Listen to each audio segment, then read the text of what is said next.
gũtũũria mũbango wa kũhe arutwo a cukuru cia natharĩ bagiti ya iria mũthenya ũmwe harĩ kiumia, gavana wa Kiambu Kimani wa Matangi nĩ atandamũrĩte mũbango wake harĩ kũgacĩrithia gĩthomo kĩa natharĩ Kiambu. A child can also enjoy that packet of milk and the nutrition, and also have the benefit of the other nutrition, our boiled egg for 3 days in a week, and the uji in the morning for 3 days in a week, that child has a good reason to continue to be in class and in school and want to be there.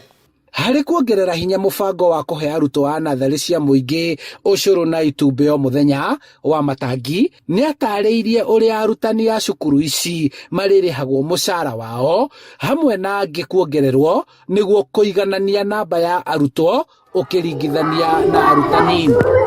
Tumeanza kujenga upya hayo mashule na tayari project 180 zimewekwa na kunakiliwa na kuanzishwa, na tunatarajia kwamba majaliwa yake Mwenyezi Mungu mwezi wa 6 mwaka huu wa 2024 tutakuwa tumemaliza completely ECD center kwa shule 180, 180 schools.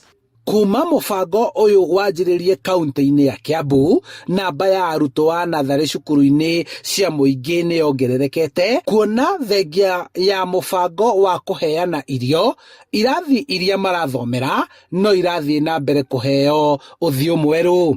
We have seen the ECD centers increase from 524 to 541. The population has increased from 32,000 to 38,000.